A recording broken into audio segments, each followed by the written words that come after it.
Hey.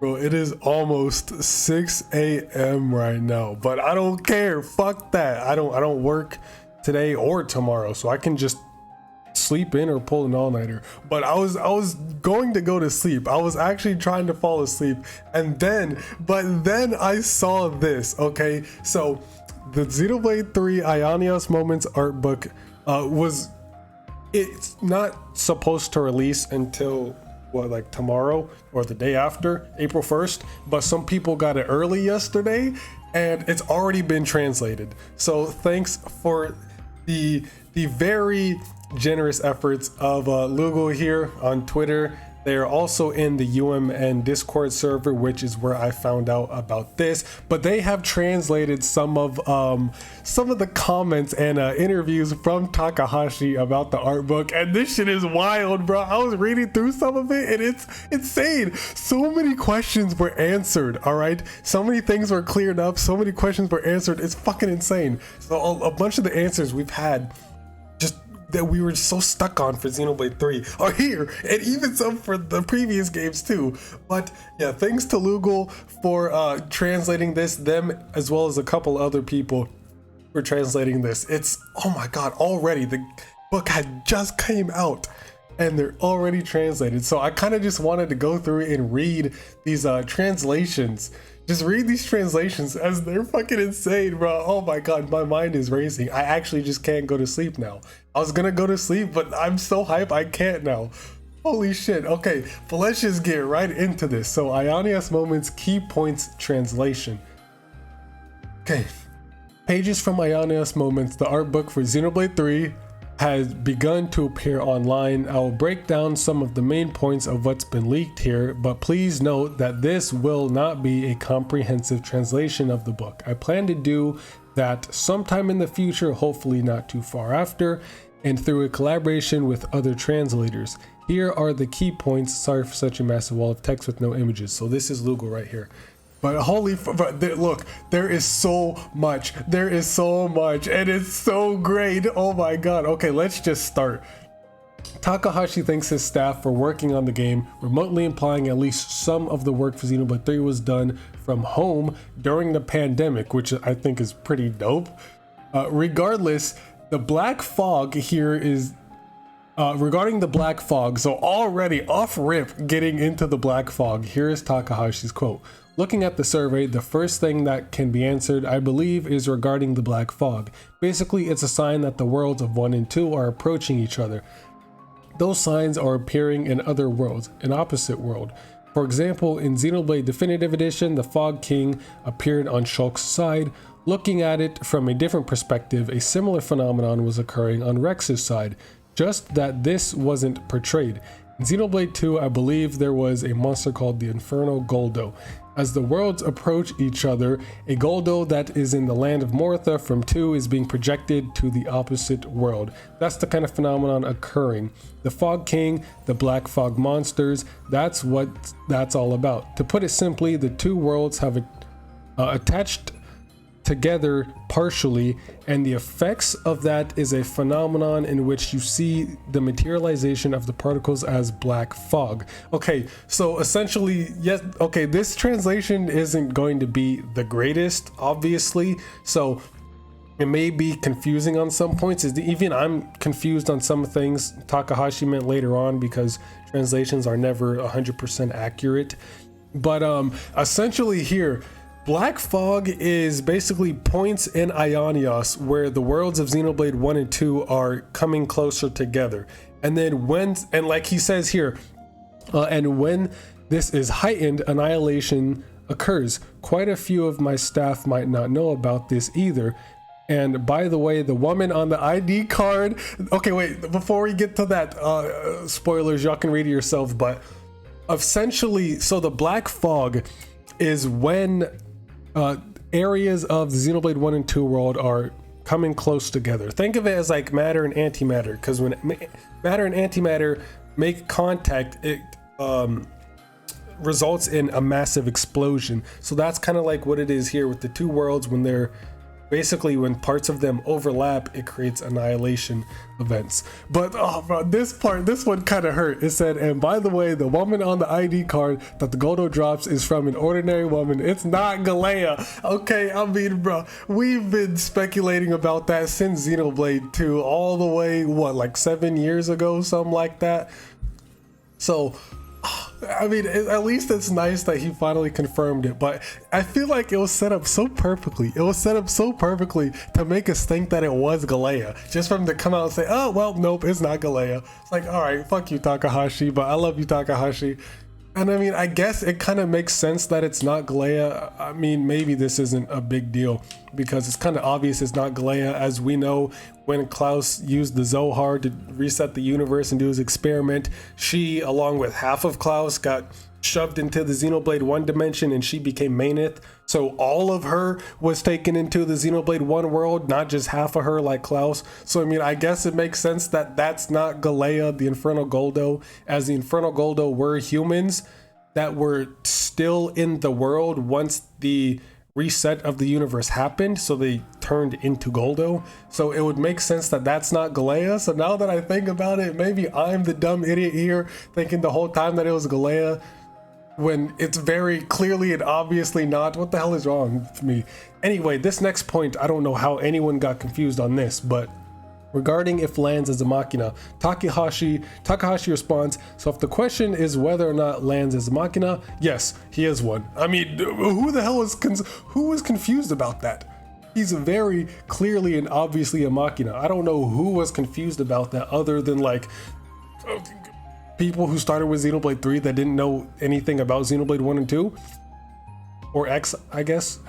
But if that were the case, they wouldn't even know what the hell a machina is. So I mean, who is confused on whether or not lands as a machina? We all knew he was. What? Who asked that? Okay, anyway, continuing. Takahashi says about this survey, regarding most questions that were written in this survey, and this is the part that pisses me off, bro, because he's acting like Yoko Taro right now. He's intentionally being super vague and like not answering certain questions, making me think that they will be answered in the next game. So I don't want to get too far ahead and start speculating, but even though whatever the next Xenoblade game is going to be, Saga or not, like if it includes Saga or not, I kind of feel like obviously it's going to be a new storyline. The Klaus saga is over, but I feel like it's going to hint and take some things from the Klaus saga, and it's like going to reference it at some point, because a lot of these questions about the Klaus saga, why can't he just answer them here? Why does he have to be like all hush hush about it? I mean, he kind of explains it at the end a little bit, but that's regarding the Xenoblade 3 ending, which makes a lot of sense. But for just like other unrelated questions, he's just very vague and just doesn't answer it, and it's irking me. Okay, anyway, he says, regarding most questions that were written in the survey, almost all of them have proper answers. See, like he says they have proper answers, but he refuses to answer any of them. However, I'm just not answering them now since I don't think it's necessary at this point. What do you mean it's not necessary? The Klaus saga is over, the story's wrapped up. Now is better time than any to answer any like lingering questions we have about this before we move on to the next story arc. What? This is the perfect time to answer them. What are you talking about? Anyway, so far those sorts of things, well, if Monolith Soft is fortunate enough to continue creating things in the future, then I think we will be able to answer it at a certain point. For example, I understand that there are many requests to see what happened after the ending of Xenoblade 3 specifically he's talking about. However, if we're to do that, we would have to make what lies further beyond from Xenoblade 3. So I understand the sentiment, but please hold for a bit. If you can look forward to it and wait, that would be appreciated. So at least from what I got out of that last part, which makes a lot of sense, I understand that there are many requests to see what happened after the ending. However, if we were to do that, we would have to make what lies further beyond from Xenoblade 3. So essentially what he's saying is, if he like reveals what happens like after the ending, and like if he reveals what happens after the ending, then they would have to make another game building on top of that, which obviously, I mean, they can't really do that since the story has been concluded. There's not really anything to build off of. And it's more, I think it's more of like, if he shows or tells what happens after the ending, people will be expecting the next game to pick up on that, or people would get hooked to that and want to see more about it and see what happens after that. So people would want the next Xenoblade game to pick up from there, and that's just not feasible. So I can understand what he's saying, but god damn it, just answer the damn questions. Now here, the majority of this is just a bunch of stuff about Origin, just confusing stuff about Origin, since Origin itself is very confusing. And even reading through all this, I still kind of don't understand much. And you know, the translation really isn't helping, which isn't Lugo's fault. It's just how translations work. But there's a lot about Origin here, so let's just get into it. Regarding the admin of Origin, regarding the world of Ionias, or rather the way Origin works, there is a proper reason for it. In actuality, there's this and that reason, and that's why this world is constructed as such. That kind of thing. Now that I can't say it yet, yeah, now is not the timing for that. So for now, it's fine to think of it as basically a virtual world. That wouldn't be wrong. To put it simply, the administrator of that world could do anything.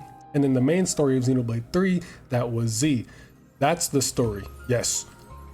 We'll touch on Origin a little bit later, but here he's kind of talking more about Mobius and why he designed Mobius the way he did and how he designed Mobius.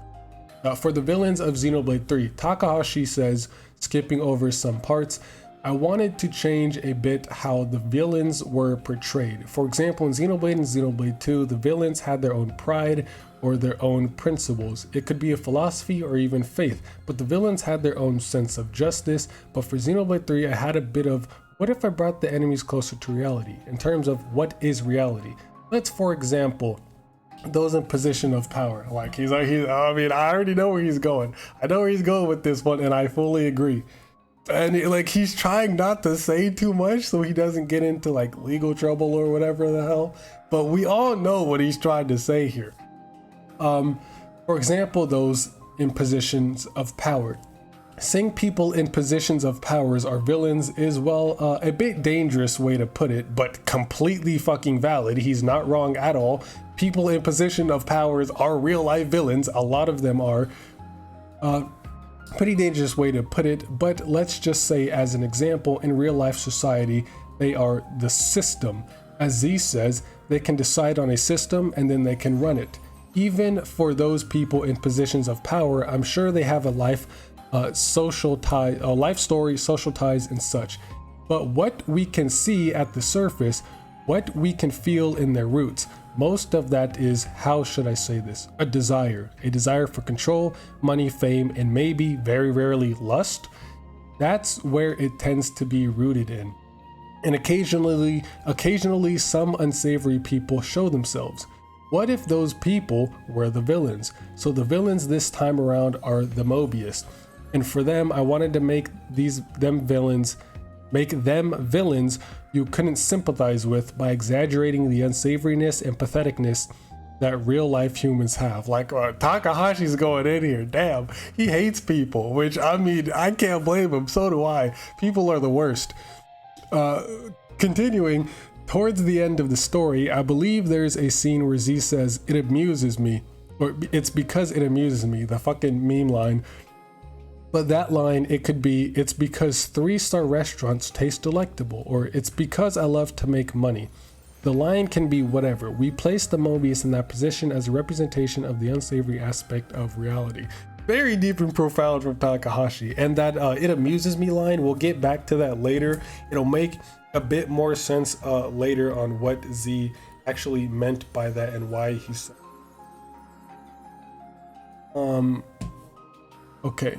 Next, okay, yes, this next part, bro, holy fuck. Okay, no, I'm scrolling up. I don't want y'all to see any of that, bro. No spoilers, but this part is fucking insane. All right, this is one of the parts that people were freaking out about. Not this part I'm about to read, but after that. It was so obvious. It was actually, this was this was like hidden in plain sight. It was so painfully obvious that everyone looked over it, like, because no one thought it would be this obvious. And, I can't wait to get to that part. But here, commenting on N sword, bro. Yes, what's inside the sword of the N that N holds? That would be Logos. I mean, Malos. But bro, okay, confirmed right here. Confirmed right here. Yes. Malos is in the Sword of the End, or at least the Logos core is, just like how the Numa core in the fucking gauntlets, Matthew's gauntlets, that's Pyra and Mithra, bro. That's Mithra right fucking there. So I guess I was right all along. Mithra is in Xenoblade 3, just not in the form we thought she was. But yes, it's fucking Malos. That would be Logos. I mean, it's Malos, but Malos for the time being is dead or has disappeared. As to why Malos is there, I'm sorry about this, but I can't answer that at this point. But what N is holding there, that is Malos himself. And see, that's what I mean. Why can't he answer that? As to why Malos is there, I'm sorry about this, but I can't answer that at this point. So is this some like legal stuff that he just can't answer anything? Why can't you tell us why Malos is there? Unless the Klaus saga isn't over? I mean, I don't think he would do that. Like, from everything we've seen and from what he said himself, the Klaus saga is over. All right? No more Klaus, no more Allres Bionis, none of this. All right? It's time for a new story arc. So why can't he answer the questions we have about this story arc before moving on to the next one? Unless he plans to pull some Yoko Taro shit and just like go cross story arc and answer questions from this story arc and the next one and just be all super fucking psychological intellectual shit, just like next level 6D chess. I don't know, bro. I don't know what he's on, but Takahashi is an incredible genius. Oh my god. Okay, next. Oh my god, bro, we're getting to it. Regarding Matthew's gauntlets, next Matthew's gauntlets, the Fist of the End, Numa is inside there, and therefore both Pyra and my fucking girl Mithra. Mithra is in Xenoblade 3. I called it before the game even came the fuck out. Let's go. You can think of it as both of their wills being present within the gauntlet. Now here, bro, what I'm about to read after this is what everyone was losing their minds over. And it was so obvious. It's a lot more obvious than you would think it is. It's like right there on the nose. And the reason why everyone overlooked it is because it's so intertwined with the community itself. Like, this became so big in the community that it's made its way into the fucking game. That's how powerful this shit was, bro. Okay, right here. Regarding Lucky fucking 7. And Lucky 7, which Noah came to wield. This is actually, this is not mentioned within the story, but Fiora is inside of it. Lucky 7 is fucking Fiora, bro. Just think about that. Think about that for a second. Lucky 7, Fiora. The fandom, the community, the Xenoblade community typically refers to Fiora or Mecha Fiora as 7. Since she's the 7th party member you get in Xenoblade 1, and we referred to her as 7 as to not spoil it for people who haven't played the game yet. So for so long, she's just so commonly known as 7 that it actually made its way into the game. Fiora is Lucky 7, and the name is based on the spoiler tag. That is so fucking meta and next level, bro. No, I'm telling you, no one does this shit like Monolith Soft does. No one does this shit like Microsoft. These fucking legends, these goats. Oh my god, bro, I'm popping up so hard over the smallest shit. God damn, wait till I get the full art book. My art book, I just bought it earlier, like a couple hours ago. Originally was going to hold off on it, on buying it for a while, until I could afford it better, I guess. I mean, I still can afford it now. I mean, I did just buy it a couple hours ago because I saw everyone was freaking out about it. I was like, fuck it, I gotta get this now and as soon as I can to see what's in this. I was gonna wait, but fuck it, I had to buy it. Where was I at? Okay, yeah. In regards to the above statement about Lucky 7, nobody that was present for the interview seemed to be aware of this information. And this statement caused a bit of stir, with all of them simply asking in response, Fiora? Okay, so it seems like no one else knew that but Takahashi. Oh god, bro, he really is Yoko Taro. So only Takahashi knew this? And he was hiding it from everyone, even his own development staff? I mean, I guess it would make sense, since he wouldn't really want that being implemented into the story, as to not take emphasis away from the story itself. Because if everyone knew Lucky 7 was Fiora, they'd fucking lose their minds.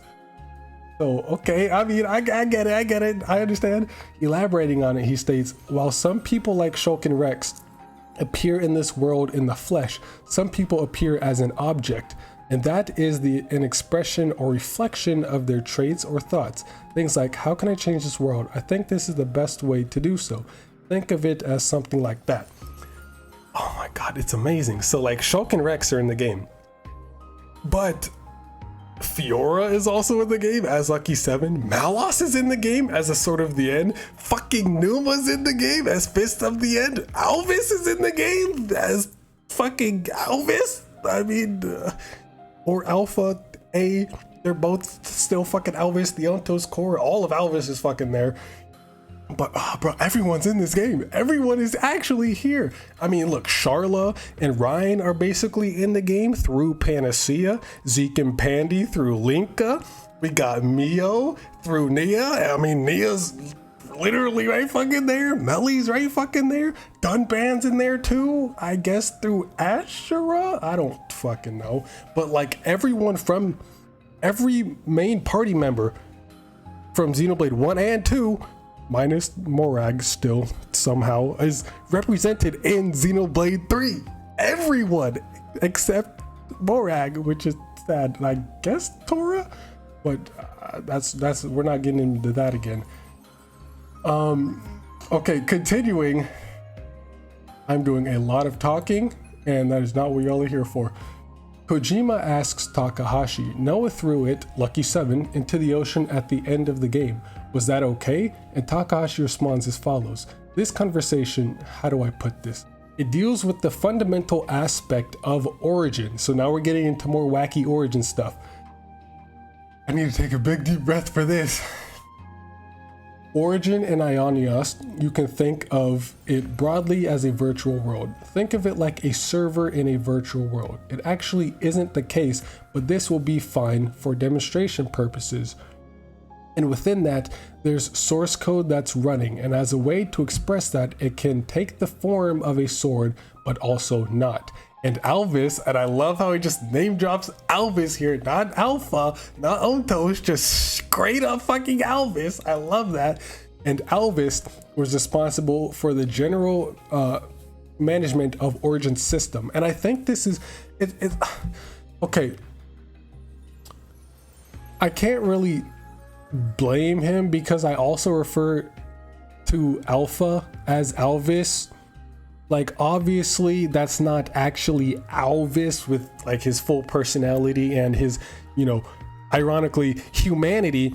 That's not actually Alvis, that's A is Alvis, but I mean the body, it's still Alvis but not Alvis. So I still call Alpha Alvis, and seems like he's doing the same thing here. So at least for here, when he's referring to Alvis, I'm sure he's talking about Alpha, because at this point when Alvis was basically what was it, the operating system, or he was responsible for general management of Origin system.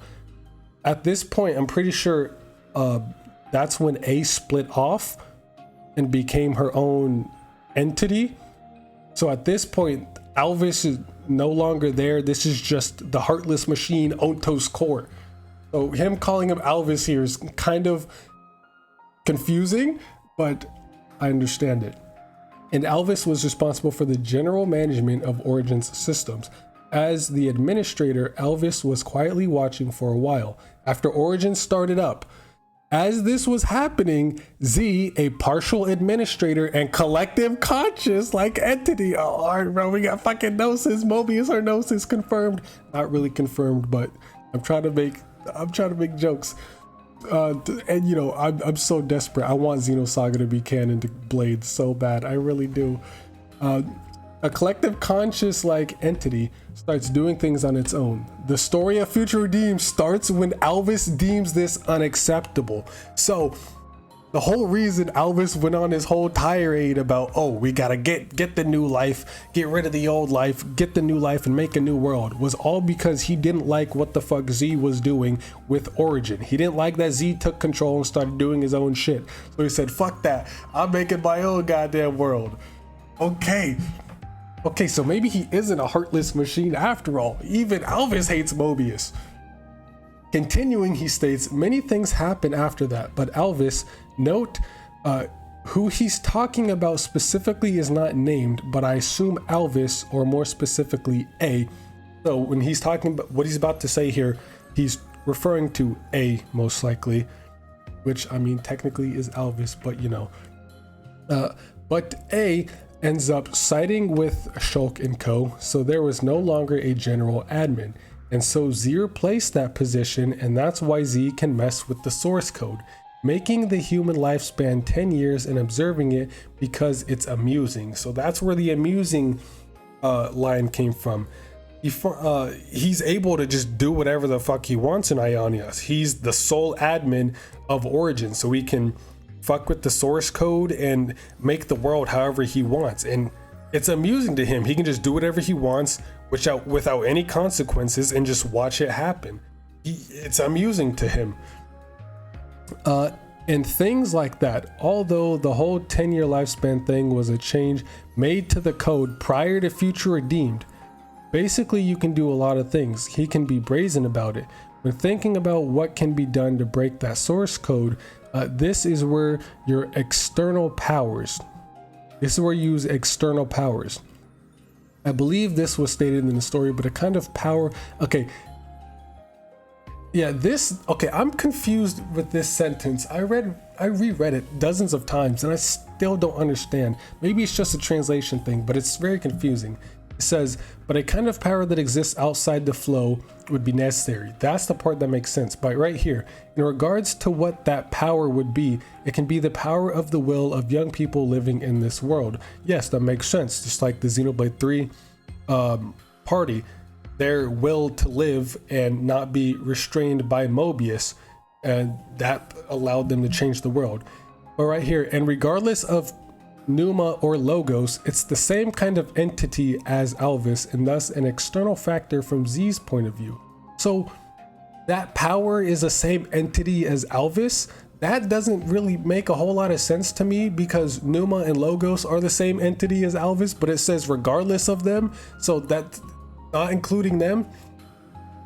But I mean, all three of them are Aegis cores, even though Alvis is the most strongest Aegis core out of the three, since he's the Arbiter, so he watches over the other two. That would insinuate that there's like another Aegis core just as strong as him, no? Unless I'm reading too much into it, this doesn't really make a whole lot of sense to me. That power, regardless of Logos and Pneuma, is the same kind of entity as Alvis. There's only two other entities like Alvis, and those are Logos and Pneuma. So what is he saying here? I don't understand. Therefore, combining these powers and retaking the world for ourselves, that would be a broad explanation of Origin related thing. Wait a minute. Oh my, am I just so fucking dumb? Is it Ouroboros? Is that what he's talking about? This power that exists outside the flow of Origin, or outside the flow of Ionios, and what or not Ionios, but outside the flow of Origin and what Origin controls.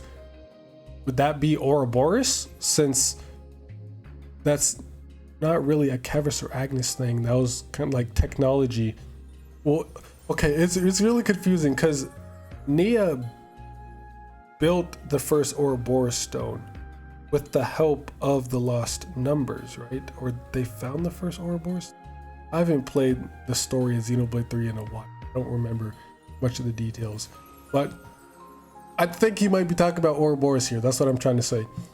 He adds by saying, to put it bluntly, Alvis, who was one person that was the core processor as well as the wielder of the Monado, Shulk, and similarly the wielder, no, partner of the same processor, Rex. So Alvis, Shulk, and Rex, so Shulk, and Rex here, these three sustain the world, and the main characters outside of those are lending their strength to the characters in Ionios. So bro, oh my gosh, Shulk, Rex, and Alvis are all like maintaining the world of Ionios. They are holding it up. They sacrifice themselves to sustain the world and hold it up for our Xenoblade 3 party to basically rebuild it, to take down Mobius and make a brand new world for their own. Shulk, Rex, and Alvis were holding it down for them this whole time, bro. My guy Rex has come so far. My guy Rex surpassed Klaus. He became even more of a god than Klaus was. Bro, my guy Rex has come so far. I'm so proud of him. I'm so proud of Rex. He's the fucking cool. Rex is the best protagonist in the whole series. I do not care. I do not care. No one beats Rex. No one, bro. Rex, oh, he's up there. Rex is for the win. God damn.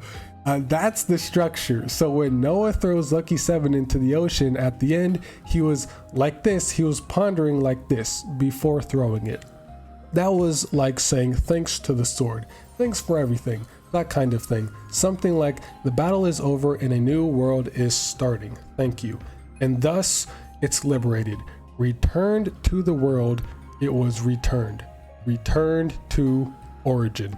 So when he threw Fiora into the ocean, it returned her to origin and just the overall structure and code and virtual world that origin was basically operating. We still got a lot to fucking go, bro. And bro, best believe he touches on Riku here. He talks about Riku here. So we finally get to know where the hell Riku came from. We finally get to know who Riku is, where he came from, and what the fuck his deal is. Right? Riku has been so mysterious and just so convoluted and shrouded in mystery since the game came out. But we finally get answers to who the hell Riku is. And why he had Lucky 7 and all this stuff, his relationship with Belly and all of that. So we'll get into that. Speaking about the people of the city, he has this to say.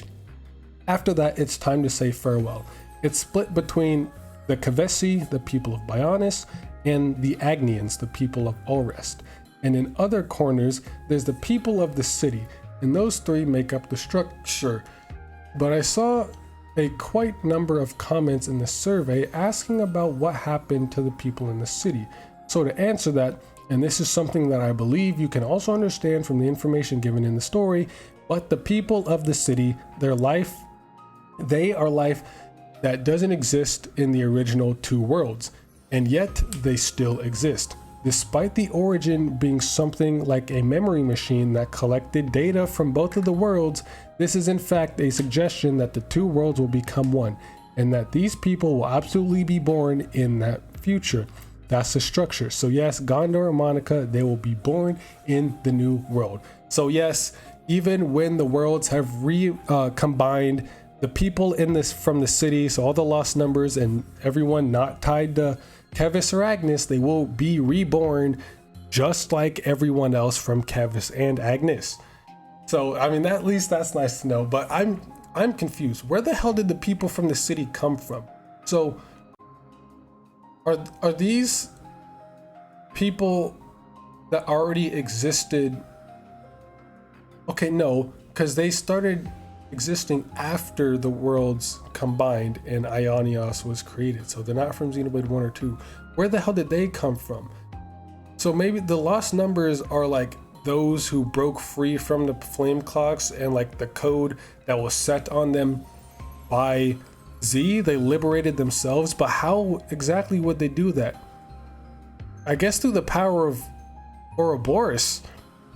Okay, because earlier I was thinking, how would they be able to do that if they can't liberate themselves from the flame clock, since they don't have Lucky 7 and that's the only way to destroy a flame clock. But I guess Ouroboros can do that too. Okay, yeah, it's starting to make a lot more sense now that I think about it. I'm just fucking dumb and always forget story details. Nia and Riku, I think, created the first Ouroboros stone, and then it was used, created the first 6 Ouroboros. Actually, which was the Xenoblade or Future Redeem party, they were really the first Ouroboros. They realized the power of Ouroboros. But it wasn't until after that the first stone was created, right? Because if it was before, then they could have just used the Ouroboros stone to get full Ouroboros power. But no, they had to realize it themselves and become the first Ouroboros.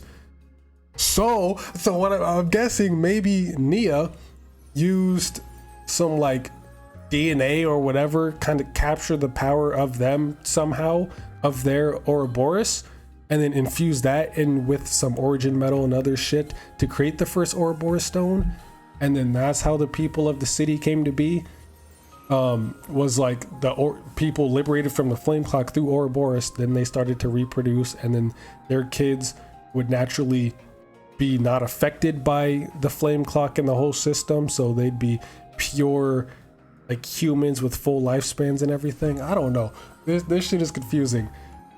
Anyway, continuing, he goes on to say that Noah and his friends are fighting for a world in which they, the city people, can be properly born, but I will leave this part as a paraphrase for now. Okay, here, Takahashi says that through the lens of Nietzsche. Oh, bro, Nietzsche's a big inspiration for Xenosaga, just saying.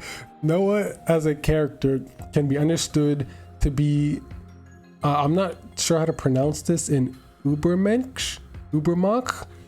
I don't know if that's German, but I'm sorry if I mispronounced that. Ubermensch, that rejects nihilism, and then it just never touches on that again. So that was interesting. Okay, we get fucking Riku. Okay, right here. On the subject of Riku, he says, Riku, he's sly. He's doing all these things while completely understanding everything that's going on. When he says in the city, meh, there's something tiny and cute over there, he's saying that on purpose to bring attention to it, saying, hey, look, there's a really tiny person, and look, it's different from you guys, and getting an emotional response out of them, I suppose. He's a bit two-faced, isn't he? His master pawn is Melia. We knew this from Future Redeemed. This was confirmed in Future Redeemed. Riku's master pawn is Miss Melly. So Melia has entrusted him with what is basically Fiora. And of course, he is also one of Ricky's sons. Yes, bro. Okay, confirmed right fucking here. Riku is Ricky's son, not Kino's son like a lot of people thought, but directly descended from Ricky. Maybe an adoptive son, maybe a biological son, we don't fucking know. But confirmed here, Riku is Ricky's son. Why he looks like Rex, I don't fucking know. But I mean, the name is similar, Riku. So I mean, that explains why he has a relationship with Melly and why Melly entrusted basically Fiora to Riku, because Melly and Ricky, we all know, we all played Xenoblade 1, okay? We know about all of that. So that's, but we finally get answers on who the fuck Riku is and why he's been here this whole time.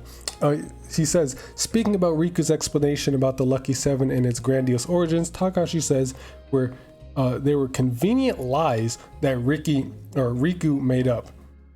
So Riku is Ricky's son. He was entrusted with Lucky Seven, aka Fiora, from Melly, his master pawn. And then he gives Lucky Seven to Noah. I don't know if Melly knew about that prior to actually meeting Noah, but I don't know if that's important or not. But yes, we finally get to know where Riku comes from and why he's there. Oh, and speaking on why he's still there 500 years later, you know, in Future Redeemed, 500 years later in base game, it is explained here. On the Napon, he has this to say: in this world, the world of Ionias, Napon are external entities residing outside of the flow, so they don't have a lifespan. They live forever. So that fucking helped. That cleared up absolutely nothing about Napons. Everyone is still confused on where Napons came from. what they are, why they are, how they are, who they are, when they are. Like, we still don't know anything about Nalpods, and didn't say anything. He said a whole lot of nothing right there. Where did they come from? Yes, we know they're outside of the flow. They weren't on Klaus's like evolutionary chart. So where the fuck did they come from? Okay, are they from Xenosaga? Speaking on that subject, Kojima notes that some survey respondents asked about why Shulk and Rex have lived for such a long time. Now this one is important, to which Takahashi responds, Shulk and Rex haven't lived long, have they? Origin is only a recreation of the worlds that used to exist, and if you think of them as being emulated, they should only be able to live what their lifespan is. Shulk and Rex, they defeat Alpha some years after arriving to Ionios, and they shift to sustaining the world after that. But how should I say this? Their rank is the same as Alvis and the rest of the Trinity processor. Okay, so basically what he's saying is Shulk and Rex were aging normally, all right? They were aging normally, just as like they were in Bionis and Allrest. They were aging normally throughout that world, those two worlds, and then they recombined. And then, you know, they were obviously there, and then they defeated Alvis, Alpha, whatever.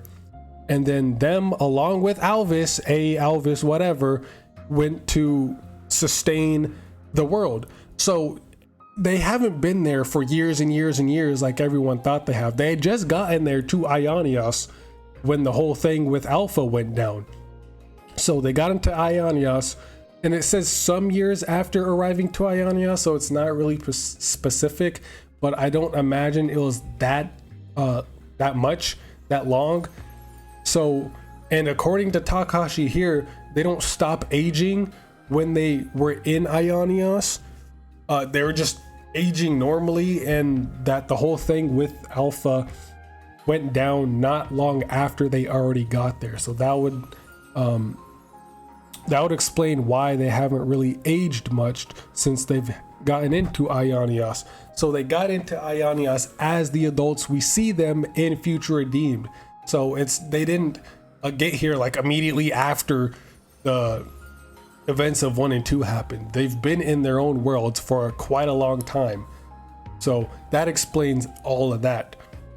Yeah, and then them along with Alvis basically sacrifice themselves to sustain the world. I'm still not really sure what that means. Maybe they became part of Origin itself, like their code. Like it's like I said, it's so confusing. I'm not really too sure what they mean by sustaining the world. Like obviously we saw them disappear at the end of Future Redeemed. So they basically sacrificed themselves and became like one with the flow. I'm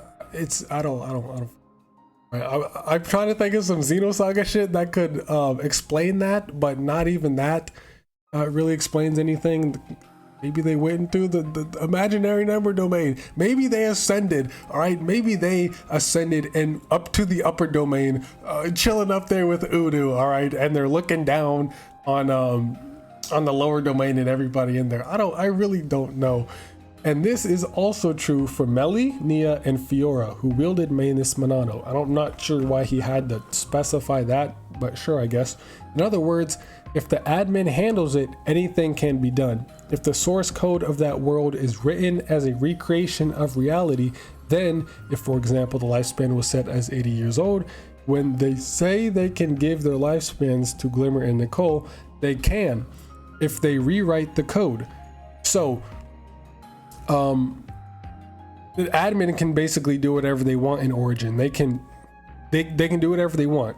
If the source code of the world is written as a recreation of reality, okay.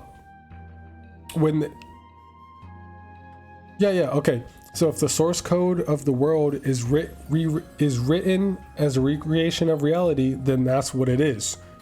As long as they have the ability to write the code as an admin, they can do whatever they want.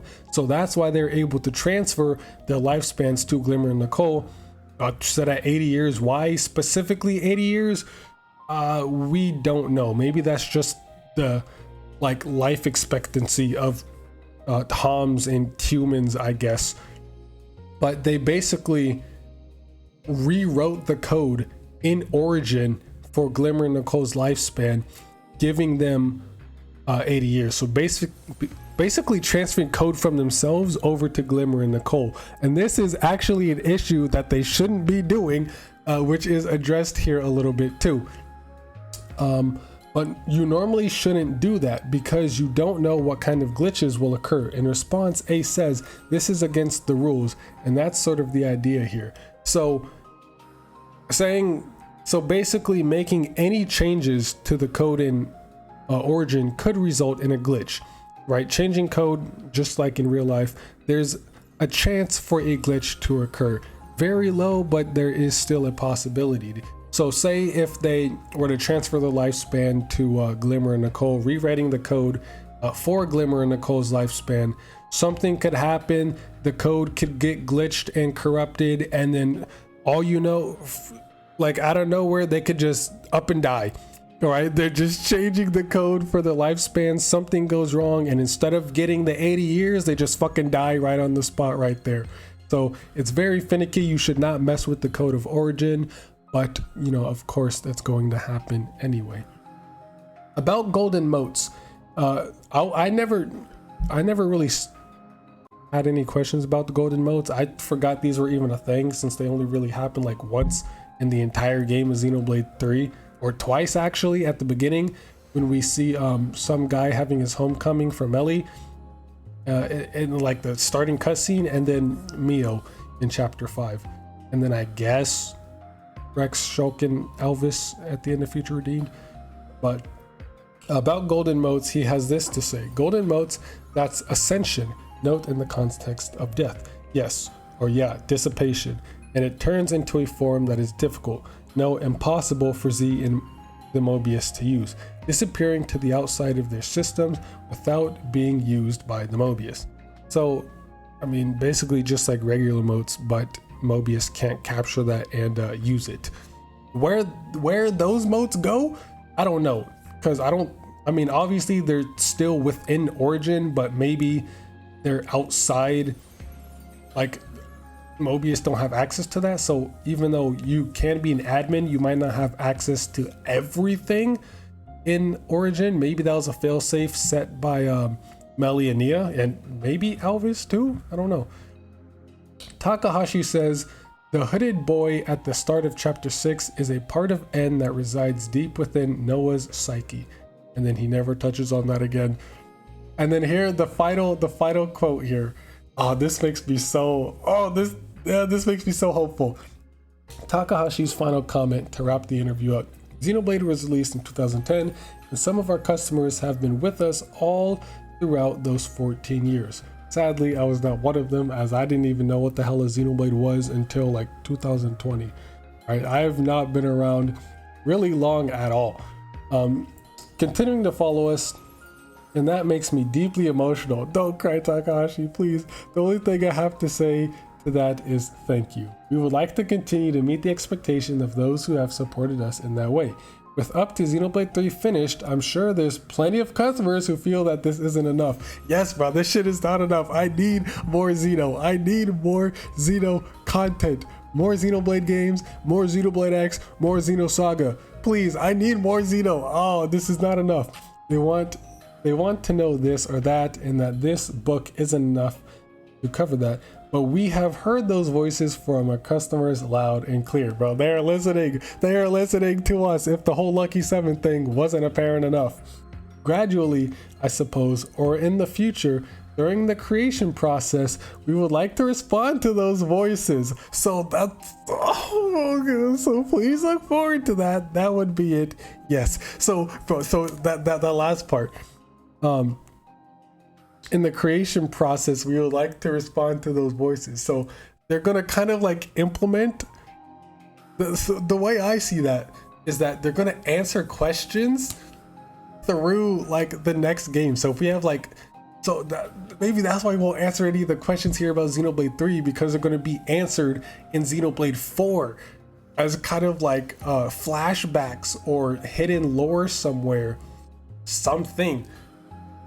So like he's gonna answer these questions and listen to our voices loud and clear. He's gonna respond to these voices, and like all of these things we're saying about the Xeno series, she's gonna kind of like implement into the next games. It's a lot more meta than I'm probably. It's like it's so meta. It's hard to explain. It's like we have all these questions, but he'll implement those into the next game. So like all these questions we have can be answered through the next game, and just on some Yoko Taro shit, bro. Except a lot more accessible than dozens of stage plays and novellas and just obscure pieces of media with lore that no one even fucking knew about. A very important lore that no one even knew about. So Yoko Taro loves being convoluted. But that is it. That is all that is translated so far. Again, massive shout out and thanks to Lugal for translating this. I can't wait to see the fully translated book. My art book should be coming in sometime next week, so I might make a video of just going over every single page, all 448 of them, going over every single page and basically just talking about it. That'd be a nice little 2-hour long video if this one isn't already that. I spent more time geeking out and speculating than I did actually reading the damn thing. But fuck, I need to breathe. I'm so dehydrated, my throat is dry and it hurts. But yeah, that's it. Again, huge shout out to Lugal. I'm definitely looking forward to getting this myself and covering it for a video if that's at all possible. I might even just try to translate the shit my goddamn self with like Google Lens or something. But there's let me just say, bro, I'm not okay. I'm gonna spoil one thing here. It's not really spoilers, but it is kind of spoilers. But okay, I'm not gonna spoil it, but regarding the Dirk is Mithra's child, that is indirectly addressed. That is indirectly confirmed or deconfirmed. I'm not gonna say which one. I've seen it. Yes, Dirk is Mithra's child theories. Be ready for that. Be ready for Dirk, all right? Be ready for the Dirk page. That's all I'm gonna say. Be ready for the goddamn Dirk page, bro. Okay, that's it. This video, I don't know how long it is. I don't even know if it's still recording or not. I can't even see that. But I hope y'all enjoyed this and my absolutely unhinged 6 a.m. rants. I need to go to sleep. So see you next mission and play some goddamn Xenoblade.